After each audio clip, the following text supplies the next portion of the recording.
Welcome to Ruxmalls and Oval Balls. We're back with episode 2 of season 2 of the fans' favourite rugby podcast, hosted by the fans' favourite rugby podcast hosts who aren't ex-rugby players or rugby pundits. It's me, Dave, joined as ever by the glorious Rory. Rory, say hello. Hi David. Hi listeners. Welcome back. Well, we hope you've come back anyway. We're only on episode 2, people. Hopefully you've come back after episode 1. That's all I'm going to say. Welcome for the first time. Welcome for the first time. Yeah, we're not prejudiced to new listeners or old listeners. All are welcome here at Ruxmalls and Oval Balls. So far, yeah. But season 2, off to a fantastic start, Rory. Our flirty banter from last week went down a storm, so I feel like we should continue our flirty banter. Big problem for me, that flirting, not a strength of mine, so might have to lean heavily on you for episode 2. Fooled me, David. Could have fooled me. Oh, there we go. Well, I'm blushing. I am blushing red like Rory's lovely, lovely England rugby shirt he's donning today for the listener. Yeah, that's all I got. I haven't got anything else flirty-wise. Well, you're looking very handsome. Stop it. Stop it. That wasn't a void for you to continue kind of showering me with praise. But how are you, Rory? How are you? I'm well, thank you. Very excited. We've got the Lions' first game of the season this week up against the indomitable task of dispatching Chelmsford Seconds. So, all hands to the pump, off to training later on to fine-tune the last bits of the game plan. But very excited to get the season started. The first team had their first game last weekend, an agonising loss to Medway away. But as a first hit out in a new league, having just been promoted, so it's 35-24 in the end. Okay. But the boys put on a good performance, I thought. They got it back to 25-24 with not too long left to go, and Medway got a breakaway try and kicked an additional goal. So, no, I think, lots of positives to take from it. Good. Season's only just starting, and, we're very excited with how things are going to progress. That's good. There's always a worry when you go up a division that you just get trounced because you go beyond your level. But it sounds like this isn't going to be a step too far for Westcliff, and maybe a round or two of getting used to the level. You'll be getting victories of your own under your own belt. Let's hope, fingers crossed, and hopefully the Lions, the mighty second string version of that team, will be following suit. Yeah, no, I think the ones will be okay. It's there's a few boys there who've. Yeah, they'll have to adjust to the different level of physicality you get in that league, which is, what happens, particularly some of the younger lads. Get up to speed with how the other teams play. But I saw a lot of positives out of that performance, and I'm very excited for the rest of their season, and even more excited for the Lions to get cracking. Fantastic. Well, listener, I'm sorry to disappoint you, but unfortunately this isn't a podcast about Westcliff's rugby teams. We do have other rugby to talk about. But I'm glad we've started on a high. We will be following up with the Westcliff Rugby Report with talking about the Women's World Cup. We're going to talk a little bit about players that are starting to emerge from that, who may be putting their names in the contention for the Women's British and Irish Lions tour happening in 2027. After that, we'll talk a bit of Prem Rugby, some of the pre-season goings-on, lots of goings-on up at the Red Bulls. And we'll do a piece on kind of who we predict to be each club's breakthrough player and players to watch generally for you, the listener, because we like nothing more than hypothetically talking about players before they've even started playing this season. How does that sound, Roy? Does that sound like enough to whet the appetite? I'm salivating at the thought of it. Fantastic. Well, let's use that slippery start to slip into the Women's World Cup. It was round 3 of the competition, bringing the pool stages to a close, and a mighty, mighty crescendo for the tournament to really start building up into the knockout phases. Give me some early observations, Rory. Well, first observation is the tournament organisers, whoever compiled the fixture list, masterstroke to ensure that what would probably be the defining fixture of each group stage was on the final weekend. Produced a lot of really, really good games. That's a really good move by them. Obviously, you had England, Australia, Canada, Scotland, France played South Africa, New Zealand against Ireland. Broadly speaking, at the start of the tournament, those would all have been what you'd expect to have been the defining fixtures, and they didn't disappoint, I thought. And the other games as well, some really excellent games, particularly Wales, Fiji, I thought was great. Japan and Spain. Yeah, Japan and Spain putting on a really good show as well. We've said goodbye to a couple of teams that have, results aside, have lit up the tournament. Brazil, obviously, is one. The other being Samoa. I don't know if you saw the really quite touching and fantastic press conference from the Samoan coach, talking about what the opportunity to be on this kind of stage means to them. Really, really sort of goose pimple raising stuff. And I think it's always important in tournaments like this, particularly when the more cynical or willfully ignorant casual observers just look at results on face value, for example, and actually don't take into account what just even the opportunity to be on this stage means to certain teams. Samoa had to crowdfund to get to the World Cup. Yeah, which is an issue in of itself. It's an issue in and of itself, and something World Rugby has to do something about, because it's ludicrous, to be honest, that they can't get the funding to do that. But you saw in the way that the coach spoke how important it was. Very moving to hear how important it was, and I think one of the great things to come out of this World Cup in particular, even more so than maybe previous men's World Cups in many ways, is because women's rugby is still at such a nascent stage in relative terms. Just to see these other teams just being able to get out in front of real crowds and put something down on the world stage. I think I saw it's Brazil's 18th Test match was at the weekend ever. That's mad. You put that in, put things into that kind of context, and then you start to realise how powerful World Cups really can be. And I've got to say, I've loved it. And obviously, we're moving into the knockout stages now. With some really exciting storylines that have developed. But, I've got to tip my hat to all the teams that have participated. And actually, I think a big tip of the hat to the RFU and the organisers for how well it's been run so far. Great crowds at the stadiums, even in, ostensibly neutral games in terms of getting a population along to, really good crowds there. Great atmosphere, lots of great engagement. Fair play. We're not ones to shower the RFU with praise generally, but I've got to say this World Cup's been superb. Yeah. Cannot fault the organisation of this tournament. I really like how it does seem really thought through to have moved the games around the country. England have played in every quadrant. Well, not quadrant. Kind of, they played in the north, they've played in the Midlands, and they played down in the south. They're really trying to spread it across the country. As you say, I think some of the masterstrokes of having kind of two fixtures back to back at the same stadiums to try and bring in good crowds, people who just want to come and watch rugby. Smart, clever, it's worked. And I think one of the things, hats off to everyone who's gone to those games, who's tuned into watching them, because I think the crowds, the people watching, it seems like such a good, fun environment. Everything is really well-natured. Everyone's there supporting each other. You just have to watch that Wales-Fiji game and how there was a lot of neutrals in that stand. And when Fiji got that win, you could see they felt that emotion of having that crowd there really backing them, and that what made that moment even more special for them. I think the only bugbear, and I don't want to put a negative anywhere here, Rory, because I don't think this World Cup deserves any negatives. I'm just a little frustrated with how the draw has ended up, where it seems like it's gone in the knockout stages, Southern Hemisphere on one side of the draw, Northern Hemisphere on the other. And it's a bit of a shame that we're not going to see the best of Europe against the best of the rest outside of the final.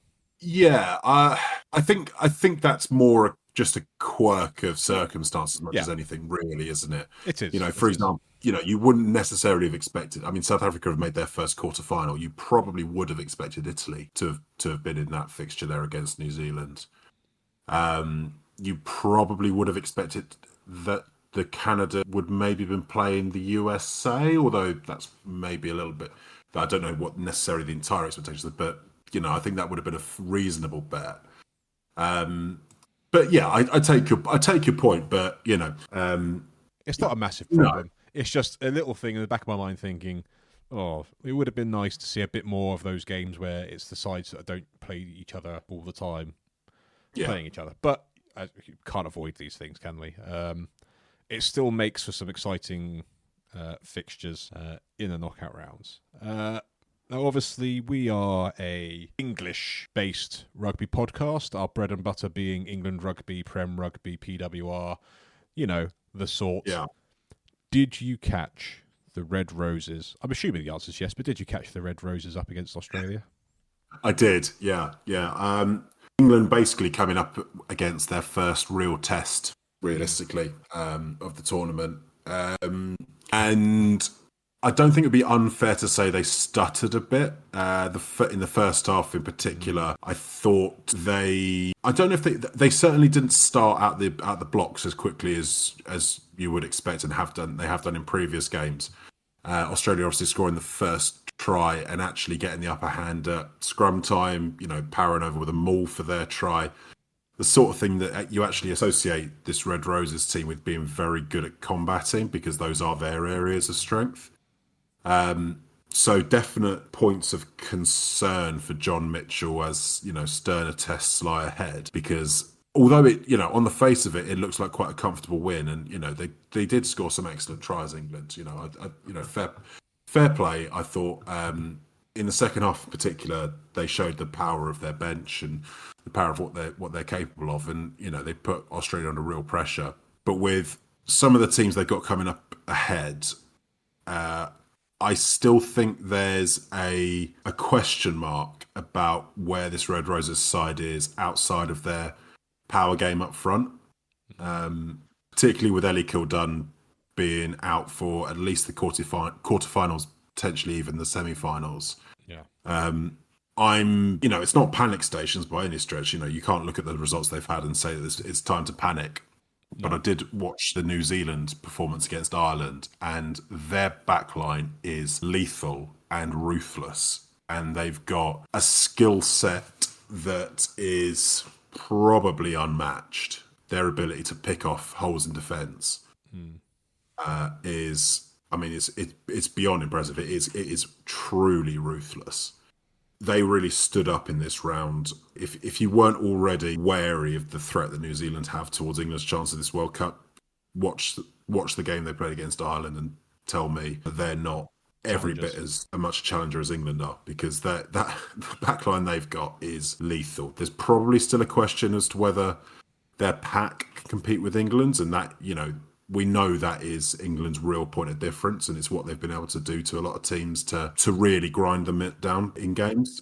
But there's a question mark for me at the moment in terms of whether England have got the clinical edge out wide, which is mad to think. When you got the likes of Meg Jones, Abby Dow, Jess Breach, Ellie Kildunn, you should be more than capable of finishing off backline moves and picking off defenders on a regular basis. But I still think it's a bit stuttering. I think the point you made last week about the Aitchison missing is quite stark, and it was interesting when she came on at 12 for Herd. It flowed a bit better, didn't it? It did flow a bit better, and what you lose in Herd's power game, you maybe make up for in a more fluid backline.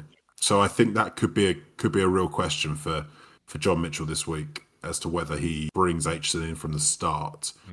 Because arguably with Meg Jones, you've probably still got enough power out there. Yeah, I think she's got enough for two. I think she can cover it. I think she can cover it. She's got enough for 3 or 4, but she's a player that I don't think you can actually praise enough. She's so good. Like she is so unbelievably good, both sides of the ball. Every time I've watched her this year, she is I think in every game she has been a force to be reckoned with. She's got to be an early name in the hat for Player of the Year for the women, surely. Yeah, has to be for me. So, and then, Abby Dow and Jess Breach on the wings. I mean, Abby Dow in particular, I was so impressed with. So, I mean, the pace on her is one thing, but she cuts real good lines. Yeah. And very physical with her carries as well. For someone really, who doesn't look that big, she really carries strongly. She runs with intent. Yeah. She's one of those where it's the power to weight ratio is not obvious. Once you see her actually running at someone, you realize, oh, okay, she's going for it. So I'd say questions more than panic stations with the Red Roses, and ultimately 47-7 is a good win against a good Australia side that have already shown in this tournament that they're a quality outfit. Yeah, but I think when a team's as good as the Red Roses are, then you're right to cast a potentially overly critical eye on them. Yeah, I think when they're reviewing that game, they're probably not. They're probably 50% happy, 50% a lot to work on, as you alluded to. The first half in particular, it was very scrappy. There was lots of mistakes we're not used to seeing. The handling was poor. Some of the decision making was poor. Some of the execution was pretty poor. The forwards kind of saved the day and kind of did the arm wrestling that we're used to seeing with the Red Roses and really squeezed Australia, who I thought Australia they looked a lot better than I was expecting them to look. Considering this is a side that lost to Wales at home in the run-up to this tournament. Less said about Wales' tournament, probably for the better. We also touched on how good New Zealand looked in the backs and how that could pose a threat to the Red Roses. I'd also point your attention towards the Canadian women, who in their game against Scotland kind of showed how they also had a pack to be feared, because they were mighty, mighty strong, and they kind of offer a very different threat. And they are number 2 in the world in the rankings for women's rugby at the moment for a reason. Yeah, absolutely. No, it's a really good point, and it's worth touching on Canada, because you're right. Scotland are a genuinely good team. They've got some very good backs, particularly their wingers and Orr at 13, really, really quality finishers. And Nelson at 10, I think, is a really good operator. Yeah. I completely agree. But watching that game, I wouldn't say Scotland looked weak up front.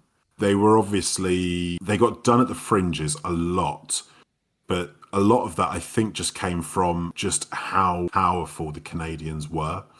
And you're right, they've got a pack that could certainly challenge England's, and if it then comes down to 2 packs, maybe at parity, or even if England is struggling, again the question then comes back to, do you have a backline that can get you out of trouble?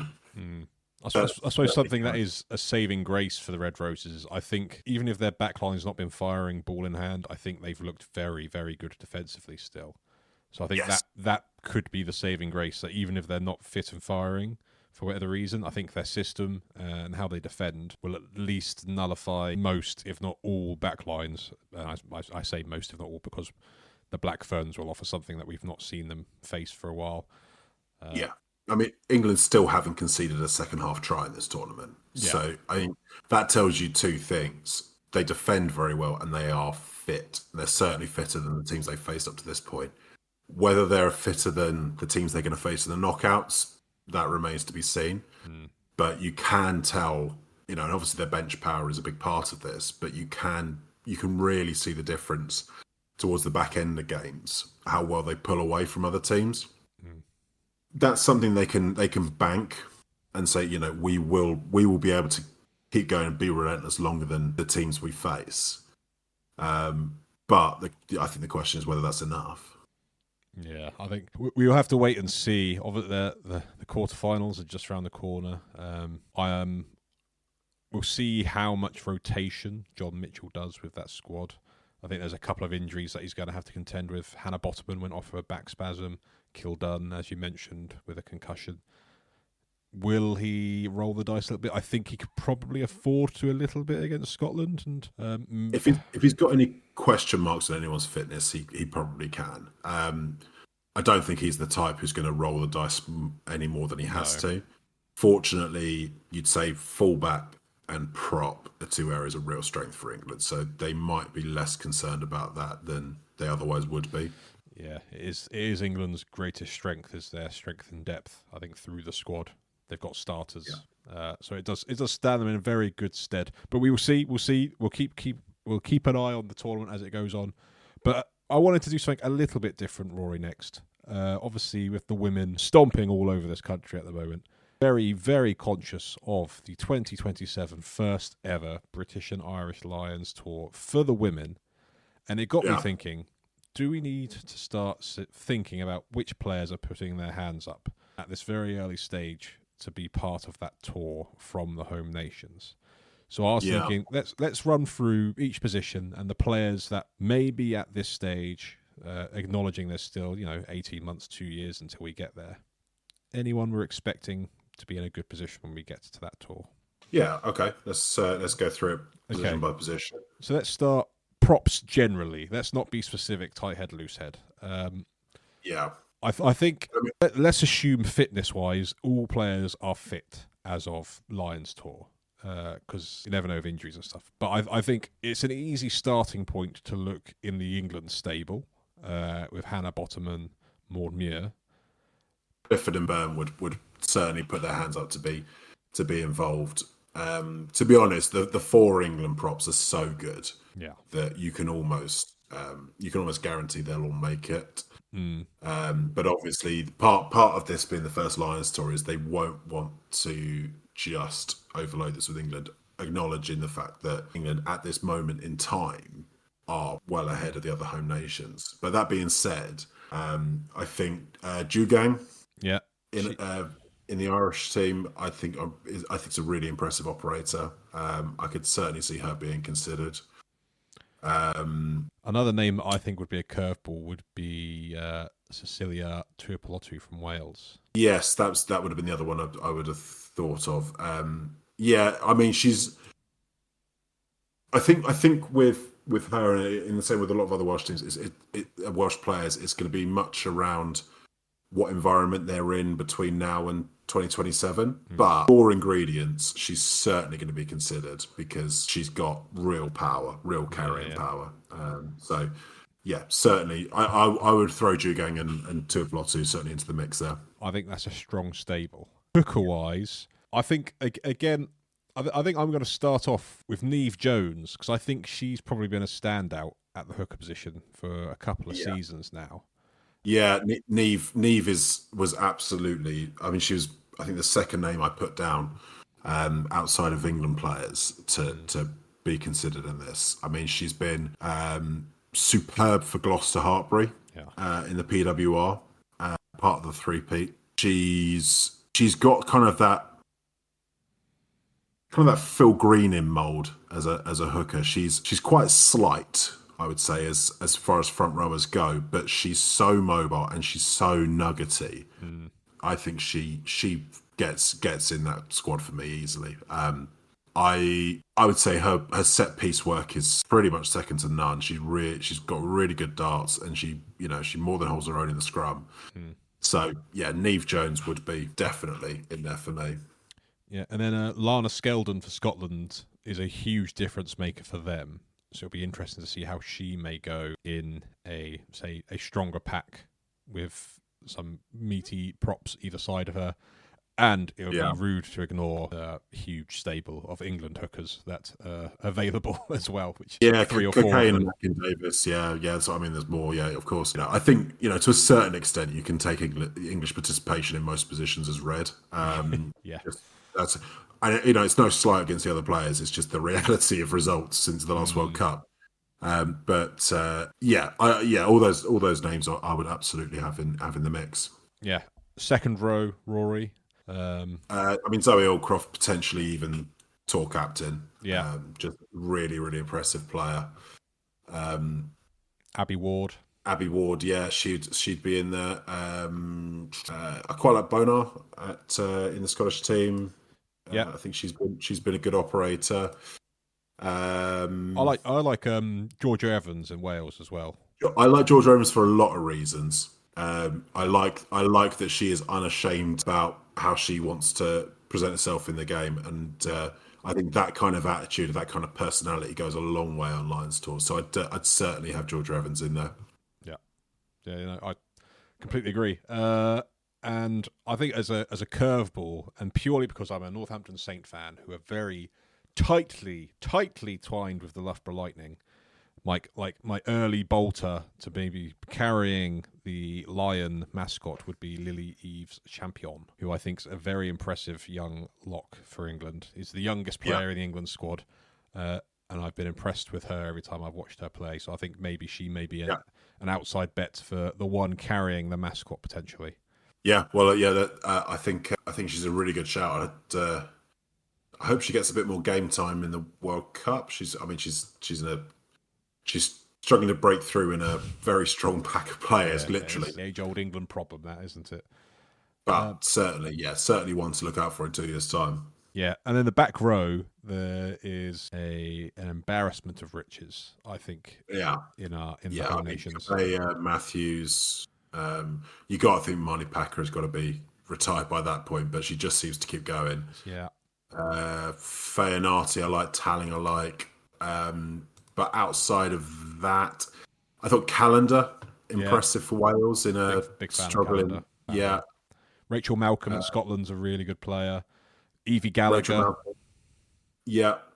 Both good options. And Aoife Wafer, who's not really taking part in the World Cup because of injury, she's got to be in Lions contention. Aoife gets in for me. She's superb. Yeah, she'll probably be starting 7, I suspect. Although Kabir probably would have something to say about that. But there is an embarrassment of riches in the back row. Yeah. In the Home Nations across the board. There's a few others who are escaping my mind. But yes, we'll move on. Scrum half, Roy. Now, scrum half, Mo Hunt for me was an easy answer to put in there. Yeah, Mo Hunt and Lucy Packer both been great. Mo Hunt's a very sort of controlled player at 9. Lucy Packer really brings a lot of zip and a lot of pace to the game. I think Bevan in the Welsh team. Okay, I've liked. Yeah. I think, obviously difficult to manage that position in a struggling team, but I think raw ingredients wise, she's good. She's good for that to be considered in that role. And Riley in Ireland, dovetailing with O'Brien I think it looks a really good player as well. Okay, and that moves nicely into the 10 shirt. Yeah, I mean, Aitchison and Harrison seem to be the obvious answers, but again, I really like Nelson at Scotland. I mentioned her earlier. Nelson is definitely one to be considered for me. I think the way she carries is really strong. Rangy. You'd think she'd be a good person to have in flexible position wise to have in the squad as well with her carrying ability. And Brian at Ireland's got a siege gun of a boot on him. Huge boot, yeah. Which might be really, really helpful in the Southern Hemisphere in those sort of conditions. So this is a tricky one because I think there's an argument for 4 or 5 10s there. Obviously, you can't take them all. Yeah. Again, I mean, we're not doing a very good job to a tight squad. Yeah, early pitch. Our early pitch to be the squad selectors is not going well. But can we recover that with a decisive centre selection policy?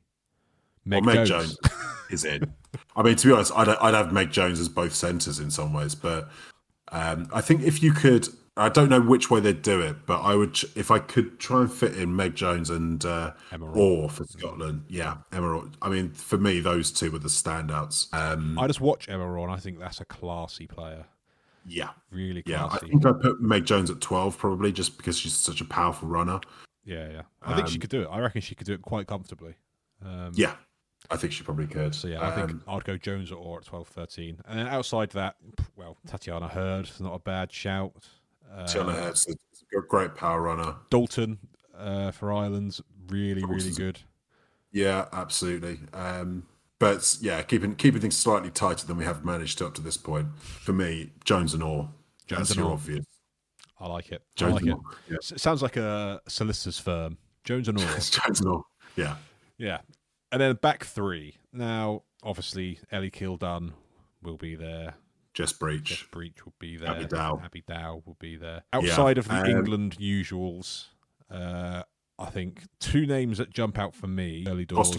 Costigan is one of them. The other one is Francesca McGee. Oh, there we go. Yeah, exactly the two I was thinking of as obvious options there. Yeah. Lethal finishes. Costigan's got wheels. Yeah, rapid. Wheels and wheels and wheels. 100% those two are in the mixer for me. Well, there we go. I think that's quite decisive. I think centres and back three, we've done a fantastic job. We've saved our application for the Lions 2027 selection panel, I think. Hire us. We'll do it, and we're remarkably cheap. But yeah, let us know if you think anyone else is really putting their hands up for the 2027 Lions tour. And if you are, deep PWR or kind of Welsh, Irish, Scottish women's rugby fans, and there's any players coming through the system who you think could be late bolters, let us know, because we are keen to know. Now, Rory, time is precious, so we're going to sadly move on from the Women's World Cup, although I have enjoyed our little time in that section of this podcast. But we wave goodbye to that, and we then say hello to our usual bit around Prem Rugby. Still need to get used to using that name. The Gallagher Prem. Let's start off with what is becoming the weekly Newcastle Red Bulls update section. And it's been a busy week up in Kingston Park. It's just great watching it, isn't it? It feels like the soap opera. In all the best ways. I absolutely love being a Northampton Saints fan. But imagine being a die-hard Newcastle, was Falcons, now Red Bulls fan right now. Imagine it. You'd be so excited, wouldn't you? Particularly today, they've revealed their new crest and their new shirts, and they have produced some beauties. I saw your Instagram stories, Rory, and I am fully understanding of your thoughts and feelings towards them. Yeah. I nearly got my checkbook out there and then. I thought you were going to struggle to stand up. I thought that was going to be your main problem from what your Instagram stories were alluding to anyway. The cat couldn't scratch it. But obviously last week we did a little bit on kind of kits and stuff. What were your thoughts on that kit? VX3. We gave VX3 a shout out last week. Yeah. VX3. Here are appeals to be sponsored. I thought they're a great pair of kits. I think the crest looks really good. That's such a key part of this. If your crest is lame, it's difficult to salvage a shirt. Yeah. That I think they've done a really good job. And the away kit, I really like the yellow kit. It's copycats. They're obviously but Saints weirdly they've done that thing that. Yeah, they've done that weird thing that Northampton didn't do, which is to make their yellow kit look good. Take that back right now. We don't all have cathedrals that we can design our kits around, Rory. Oh, well, you can do it too with Kazoo. I'm a big fan of these two kits. As soon as I saw them come out, I went, "Oh, that's the most jealous I've ever been of Newcastle fans." It's by some distance. It's no wonder that they've had record-breaking season ticket sales. I'm not surprised. I bet their first week sales on those kits are going to be huge. Honestly, in relative terms. When we were talking grassroots last week, we talked about how important the sponsor is. Mm-hmm. The Red Bull logo in the middle of that shirt just looks right, doesn't it? It's just so good. And I do love how their badge is in keeping with their sporting brand. Yeah, it's got an immediate identity, and we always talk about kind of clubs having an identity, a purpose. You're already feeling that this is a sleeping giant waking up. I think that's how it feels. Yeah, I listened to an interview with Steve Diamond that came out today as well on the Falcons socials, and I like Steve Diamond. I'm unapologetic Steve Diamond fan and always have been. To hear him talk about the excitement in the club and just players just buzzing to be a part of the club this season. They obviously, the takeover was late in the summer. It's meant their signings have been later. They've got a very condensed pre-season. They haven't got any pre-season fixtures before the Prem Rugby Cup this weekend. Mm-hmm. But to listen to Steve Diamond talk about the buzz around the place, including with the ticket sales, it's so endearing, and you can't help but root for them. Yeah. Not at the expense of my own club. I still hope Gloucester go there and tonk them, but I'd be very thrilled to see them tonk anyone else. Yeah, no, I completely agree. I think they will be everyone's second favourite team this season. So I think people will be rooting for them to do well. Whether that will be the same case in 5 years' time when the full force of that beast is in full motion, maybe a different story. But for now, we will enjoy this phoenix rising from the ashes. I don't even begrudge them signing Christian Wade. No, that was going to be my next point. I don't even begrudge them that. I begrudge Bristol. I begrudge Bath. I don't begrudge Newcastle, and that is the hypocrisy of my position. I'm going to take it to the bank because, to be honest, I don't like Bristol. I don't like Bath. I do like Newcastle Red Bulls. How long is that list of clubs you don't like, by the way? How many teams are in the league now? 10. Yeah, so 8 clubs I don't like. Fair. I think that's fair. Yeah, the Christian Wade, interesting pickup. From all things I've seen, a relatively positive experience at rugby league, although slightly caught out defensively and been targeted. Opportunity to come back to Union, another opportunity to go at that try-scoring record. I can see why he's gone for it. I don't begrudge him for that at all myself. Interesting. I mean, the talk of the players they're looking to sign next season, obviously breaking your heart, Finn Smith is... I don't know if he's having his head turned, but he's certainly being looked at. Well, I've seen comments coming from the Saints saying that they are throwing everything, including the kitchen sink, into tying up the Finn Smith contract. And there's apparently an agreement in place to sit down and have those discussions before the autumn internationals. That's what I've seen in a... I actually don't think he'll leave. My gut feel is he stays at Northampton. I think he stays, and I think he stays just because of the environment, the style of rugby, and the players around him. I do think maybe Red Bull coming in has probably added a digit upwards in his demands, perhaps, that Northampton are having to scramble around for, but I think Northampton have to scramble around for that. We knew Red Bull would raise the stakes on it in a number of ways. And one of those ways is that they Newcastle now have it's not even that Red Bull are pouring money into the play. The salary cap's still the same for everyone. Yeah. And Newcastle have the ability to pay for the salary cap, so it's another team that can offer a wage that competes. If you put this into numbers terms, Newcastle will probably, let's say, ballpark figure, probably operating around £2.5 million in their annual salary, which is £3 or £4 million under the salary cap. We all knew they were operating well below what they're capable of. Going forward, there is now a club that is going to be able to spend up to the cap, which means salary-wise in the Premiership, that is an extra £4 million that is going to get filtered into the playing pool. So that's going to have an effect where it's going to slightly balloon the average wage of players across the league, and that will get picked up by agents, and clubs will have to recognise that. It's a good thing because it is. I mean, it will level out. These things. You think these things always even out eventually. And actually, I think the long-term effect of it is more likely to end up being with better players coming back to the Premiership. Because actually, if you think back, or the Prem, sorry, you think back to our youth when the French league was not as... It was obviously still a massive pull, but there was a lot more parity in pull between the French and English leagues. And we had some real stars in the Premiership when we were, players that would almost certainly be snapped up by French teams, in a heartbeat. I'm thinking of Alassana Tuilagi, Jordan Murphy at Leicester. Castro Giovanni, great example.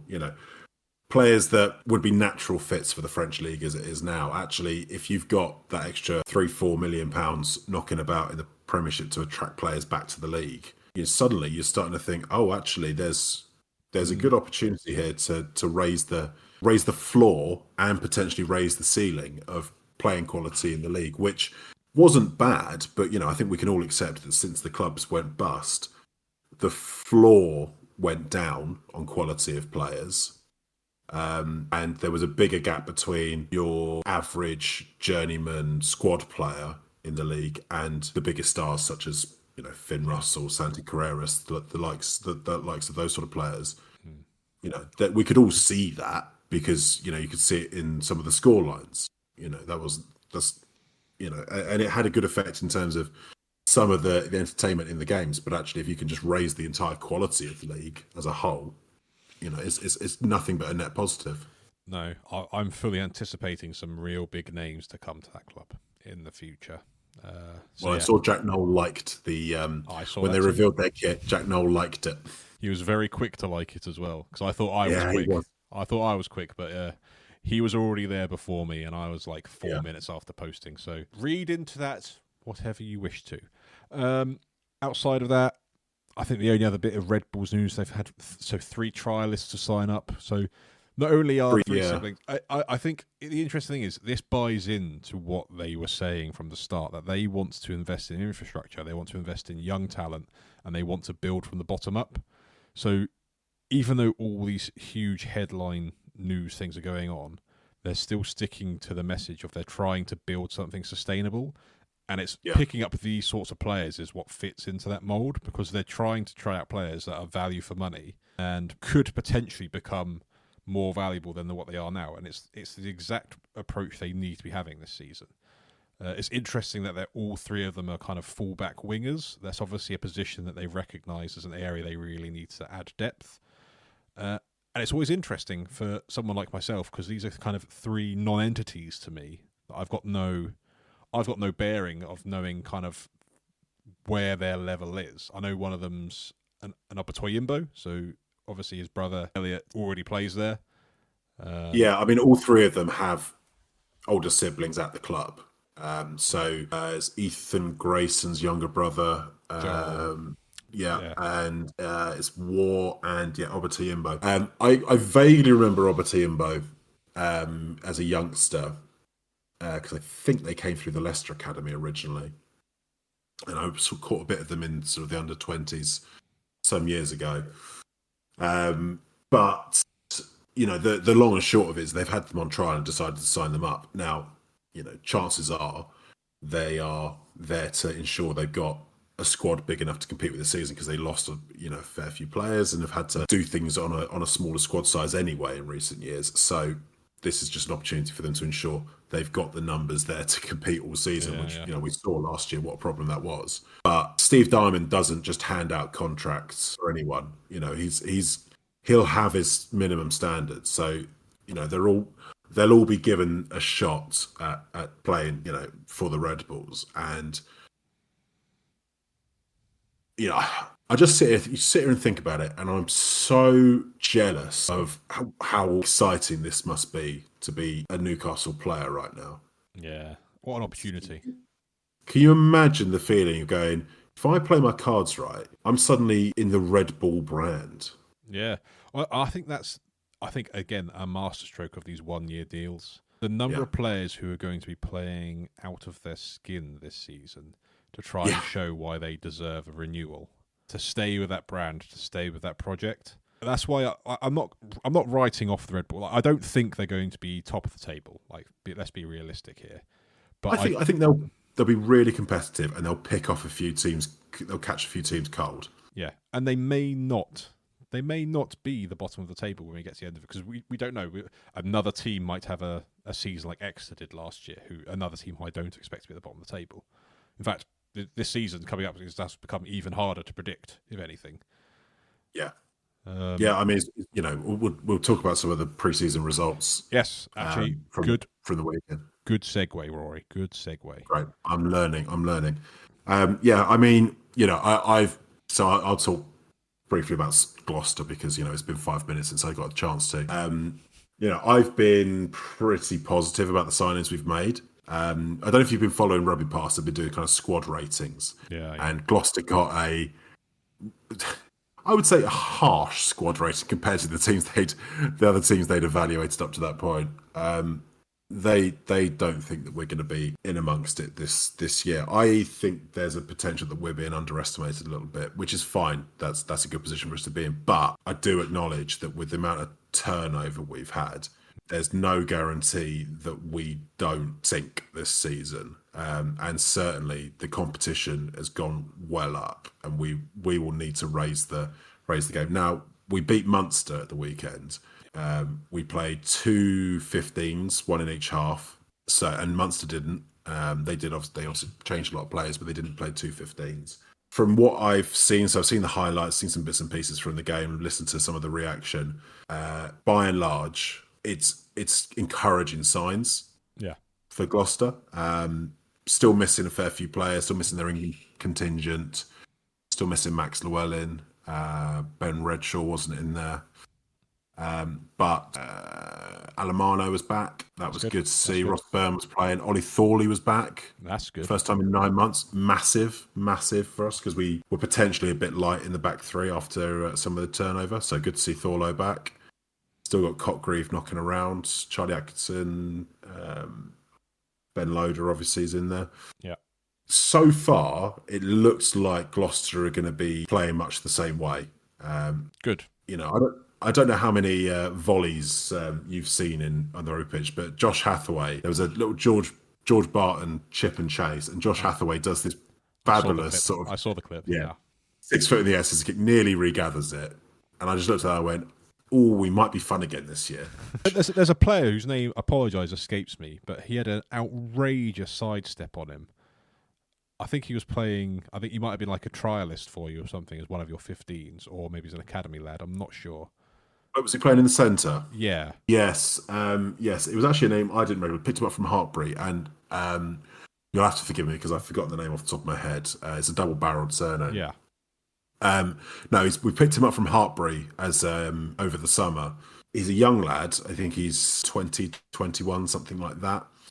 And he's, that centre's a pretty competitive position for us this year. But he was one of the most impressive players playing centre. Will Joseph struggled a bit. Will Knight struggled a bit. Will Butler struggled a bit.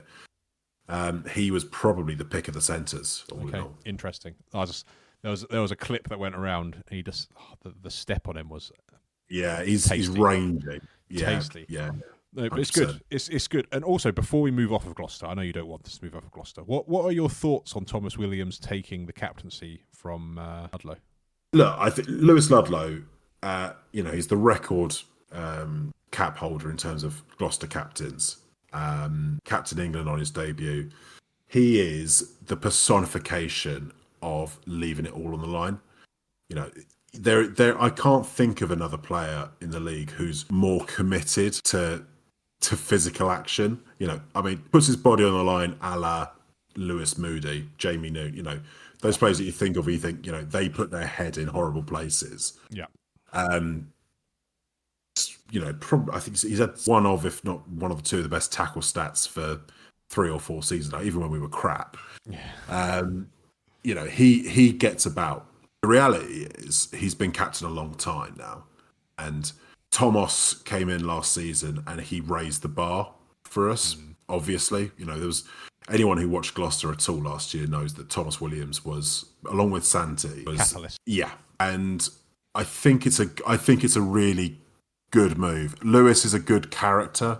He won't be one to sulk about the place, because being a slight obsessive fan, I watch a lot of the kind of behind the scenes documentaries that Gloucester do quite a bit of, and it's just, if you're a Gloucester fan, it's great. If you're anyone normal, you wouldn't watch it. But he's still very much a leader in that group, and you can see that he's still a big voice in the room. Yeah. But I think by and large, it's a good move for them. Okay. They've made Seb Atkinson and Arthur Clark the vice captains as well. It's backing youth. I like that. I think those two are standouts for me. If we were to canter through some of the other pre-season games, because again, I appreciate not Gloucester hour. Bath putting 47 points on Glasgow in a 47-14 kind of victory. Yeah. Ominous tones sent through, but let's remember it is just a pre-season. It is just a pre-season. Look, Bath are going to be good this season. We all know that Bath are going to be probably the ones to beat again. Yeah. They've gone up again from where they were last season, and they were bloody good then. So yeah, that's obvious. it's always hard when the strongest team strengthens. Yeah. It's not really fair, actually. One thing I thought would be interesting to know: Henry Arundel obviously has gone to Bath this season. Who's any England fan's been very excited about Arundel for a few years now, and it's good to see him back in the league. Got himself very easily caught out in defence against Glasgow. We all know how good he is with the ball in hand. His defence has always been the question mark of him, and I think probably one of the reasons that limits his opportunities in France. Johan van Graan is not going to stand for a player who's a passenger in defence. Bath have big expectations of the defensive role of their wingers. There's a reason why Will Muir is highly regarded, and that's because of his defensive work rate, and he expects that of his wingers. Absolutely. So holding out weak arms for players to run through is not going to cut the mustard for Bath. So this is not to say that we found a chink in the armour. We could all just run down Arundel's channel all year and beat Bath. I think that's probably asking a lot. But one of the challenges of any title-winning side is how do you keep that culture going and keep pushing for more titles? And most teams haven't been able to do that. I think we've had 5 different winners in the last 5 years of the Premiership. So it's not an easy league to continue a winning formula. I think Bath are in as good a position as any team has been in that period of time. Yeah. Probably since Saracens' more dominant years. We all know how that was achieved. So no parallels written here. Nothing. We're not drawing any assumptions here. No, absolutely. I don't want to be pilloried and raked over the coals in the Bath Rugby supporters group any more than I already have been for lurid sections of their finances. But for me, Bath are in the best position in the last 5 years to create more of a dynasty, if you like. But that being said, I don't think they're entirely infallible. No, absolutely not. But you'll have to go some to compete with them. Yeah, absolutely. No, I couldn't find any record of anything pre-season wise for Bristol Bears. I don't think they had a game. I think they're probably doing behind closed doors stuff, probably against Clifton and kind of stuff locally to Bristol. So I've got nothing to report on Bristol. Lucky Clifton. Yeah. I've played Clifton. Couldn't happen to a nicer bunch of lads. Exeter, they got a win against Ospreys. The great unknown at the moment. Still waiting to turn up. Yeah.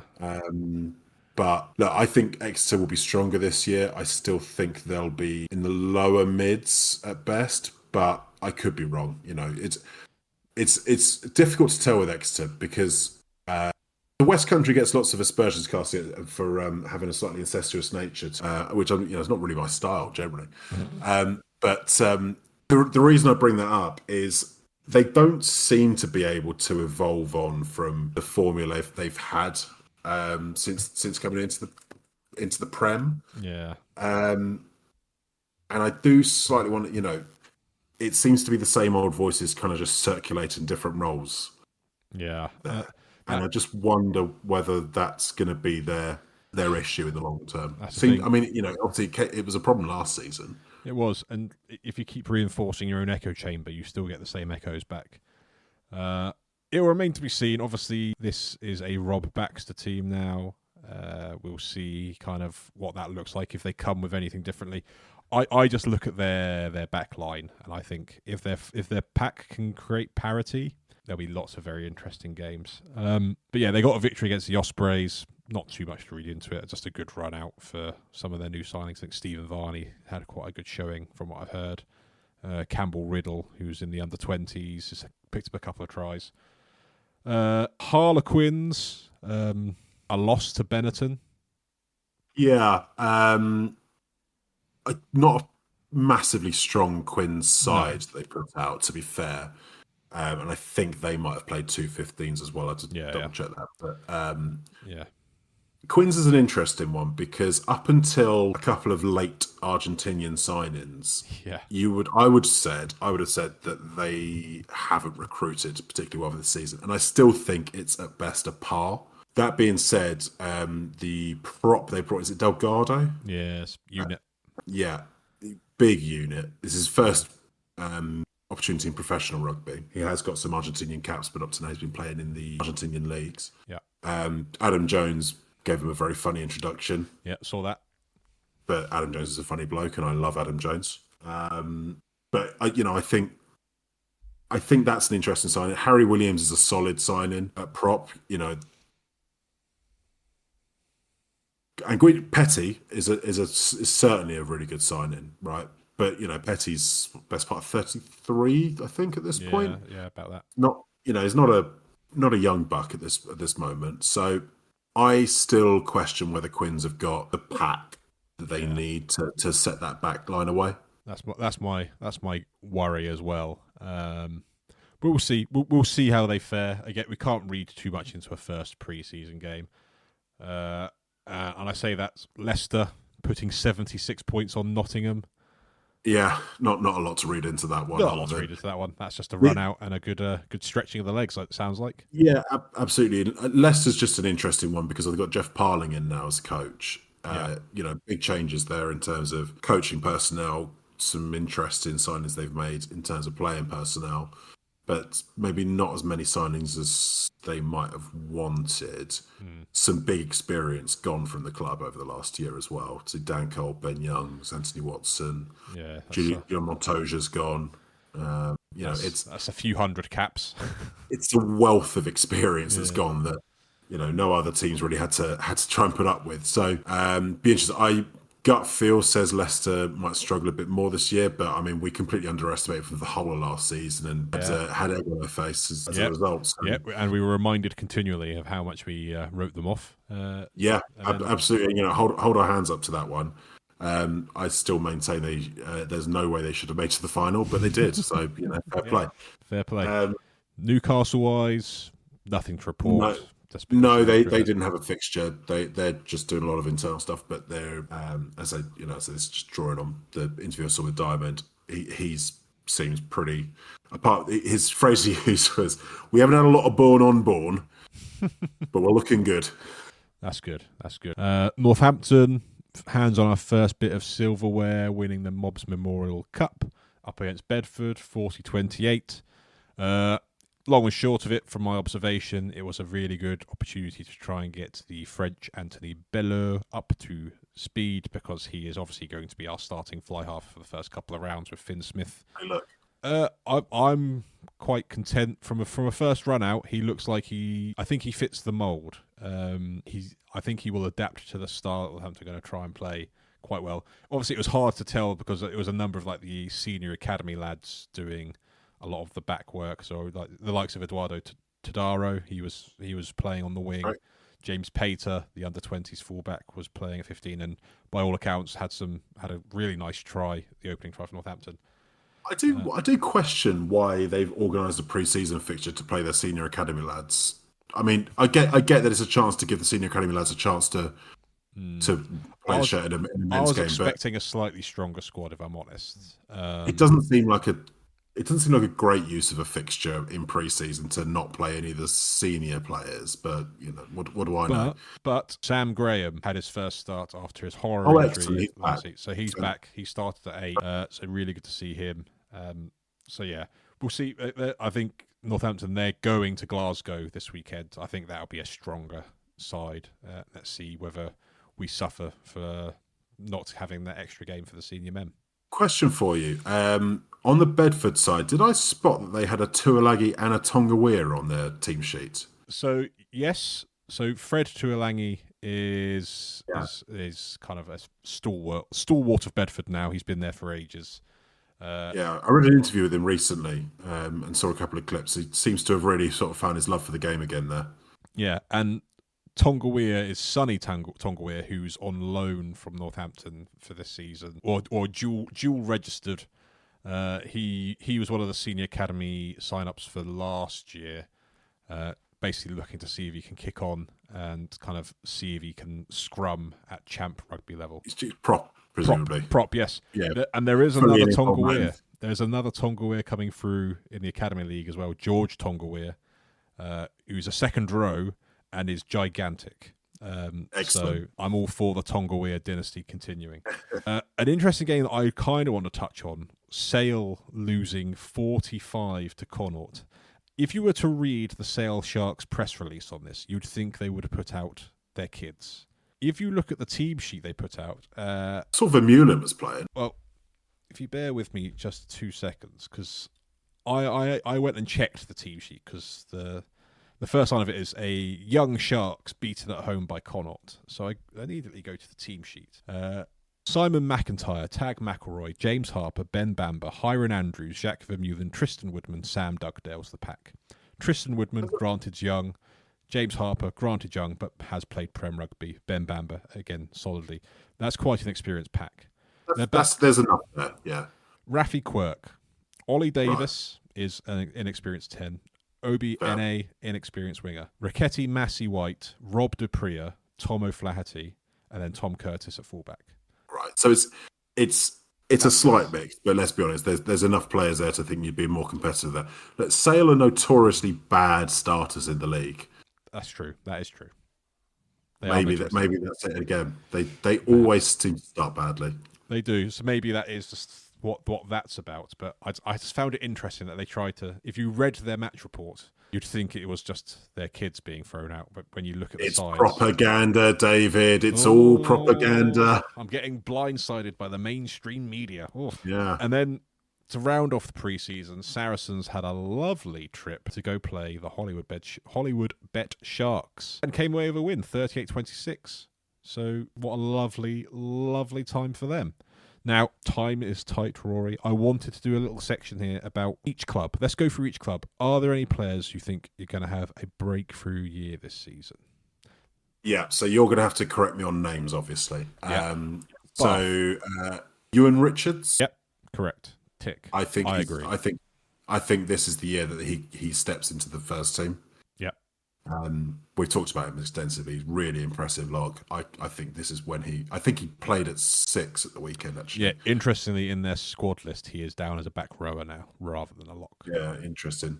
I mean, potentially a bit lightweight compared to Charlie Yules, but, so are most cars. Yeah, it also does seem a bit odd considering they have about 20 back rowers, but that's beside the point.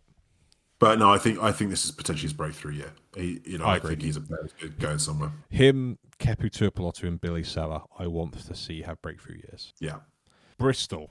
Difficult. They've got a lot of young players. They've got quite a small squad, senior squad, realistically. Very small. I don't know whether you necessarily call it a breakthrough, but he hasn't played loads of Prem. So I'm going to say Elisauld. I think that's fair. There's definitely a gap in that back line for a fullback to establish themselves. Rich Lane is probably the incumbent, but I think Elisauld offers something really quite different. He's very elusive. Has looked really good for Argentina. So I think that's a good shout. The other one that I think would be Joe Jenkins in the centres. I tipped him for last year, then he had a horrible injury.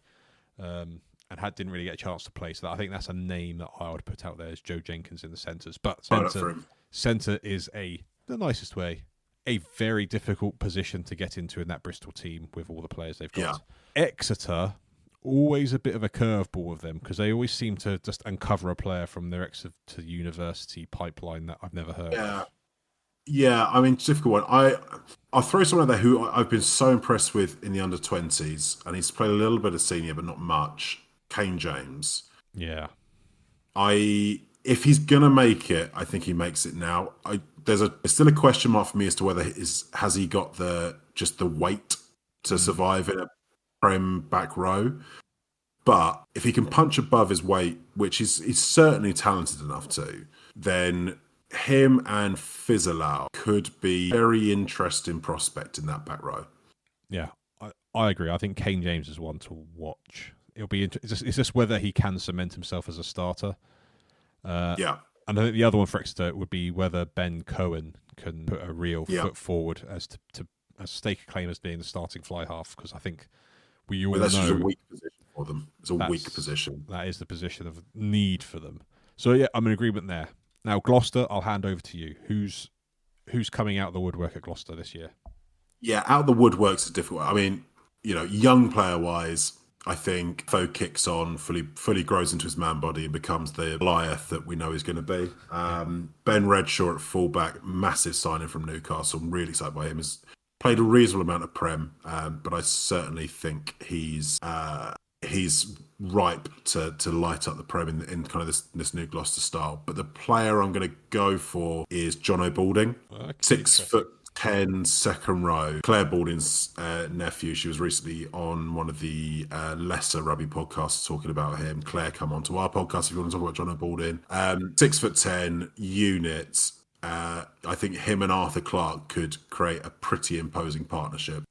I would love it. I don't know if it may be a season too early on him. I may be wrong. I hope I'm wrong. Possibly, but it's the noises are he's developing fast. Yeah, well, as anyone who has been following my channel for some time, when I went to the Academy's finals day, he was the standout player for Gloucester by a long, long way. So the fact that he's kind of developing fast, he's probably physically developing, he's probably even more of a unit than he was when I saw him on that day.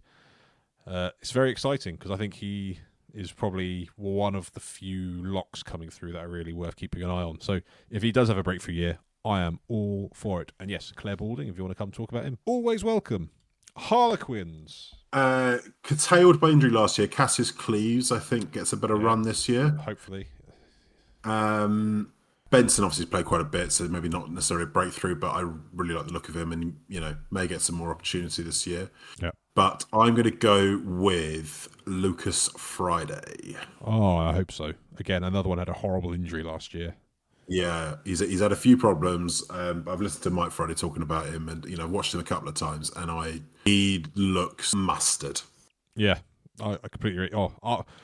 I've been touting Lucas Friday for a long while now, so I'm all for that. I think the other name I'd throw in there, Josh Bellamy, after his strong under-20s performance in the it's a very summer. Good shout. Yeah. And it'll just be interesting to see if the likes of Ollie Streeter, Ben Waghorn, Sean Kerr can all kick on, because they all kind of had their breakthrough seasons last year. It's whether they can establish themselves. Ollie Streeter in particular, I'm excited by, because he's a massive tight head, and that's very much my bag. It's what we live for. Leicester. I'm not going to say Amika Iliaioni because I say that every year, and I think he genuinely had a breakthrough year last year because he's now more or less the starting 7 in most weeks, I think. Outside of that, it'll be interesting to see if Lewis Chesham comes back from Japan, stakes a claim in that Leicester team. Lewis looks, he's technically on loan back to Leicester from Japan, but I think they've now got a partnership between the two, so it's murky. Woodward obviously had a breakthrough last season, but hopefully he kicks on. Interesting one, less.